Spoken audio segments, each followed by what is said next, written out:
Joined now by our reporter Karinda, Jagmohan, who was in court and outside court today. Karinda, good afternoon to you. What else did the former president say today? Indeed, well, the former president thanking the supporters that came after him, some of them actually coming from other parts of the country, other provinces, to come and see the former President Jacob Zuma speak publicly for the first time for over a year. Remember, he has been on medical parole for the past 15 months, having been released from those conditions just on Friday, saying that while he has been released, he's a free man now. He says he still continue for the struggles that he has to face going forward.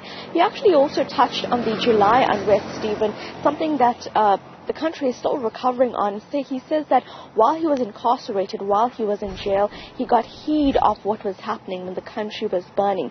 He then went on to thank those who supported him and actually with the understanding that no citizen in South Africa could be challenged essentially in the way he was challenged. Remember, over 400 people died during that time. Now, on stage with the former president was the ANC KZN chairperson, Sponiso Duma, as well as other ANC KZN PEC members, Noma Gugu Simelani, as well as Ntutuku Mahlaba. And of course, this comes as we see the ANC is still kind of divided in terms of looking at who will be its next leader. Now, just taking you back to the court proceedings, essentially these were two separate matters that were heard at court. The first in the morning was an urgent application by journalist Karyn Maughan, who really wanted the court to declare this private prosecution against her unlawful.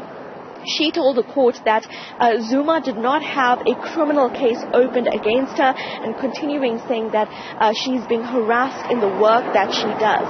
Now, that specific matter has been postponed to the 8th and 9th of December when that urgent application will be heard. Then later in the day was the actual hearing of this private prosecution matter, where Zuma is the prosecutor in this private matter, but of course standing in for him in a legal basis is his advocate Dalian Porfu. Zuma is alleging that advocate Billy Downer and journalist Karyn Maughan together essentially published medical records, that doctor's letter you mentioned, and he says that these were supposed to be confidential, and of course that advocate Downer handed these documents to Maughan. But in her defense now, Maughan is saying that this is common practice for an advocate to hand documents to a journalist, and that these documents are actually part of public record. Now, that specific private prosecution matter will now be heard in February, but of course that hearing depends largely what will happen in December.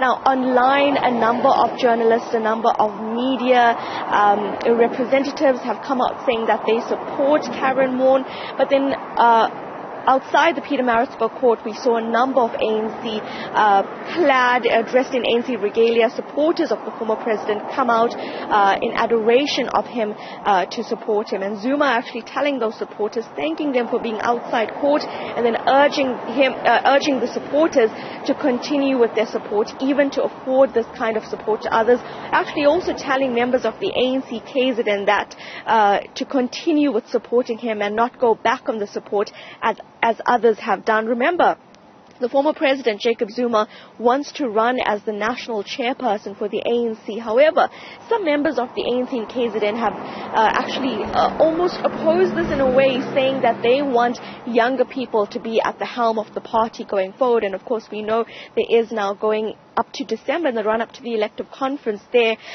questions about who will take the lead, whether it will be the faction that supports Cyril Ramaphosa for a second term, or those who might support Nkosazana Dlamini Zuma for the first female president of the ANC, and there she would have the backing of former President Jacob Zuma. But of course, all of this politics and matters of the court coming to play together.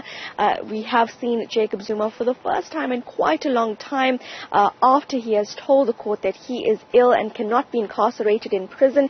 He ended his short speech with his prominent dance, Mshiniwa, much to the excitement of the crowds who gathered there, before leaving swiftly. And of course, in court, we'll see him next for the arms deal trial.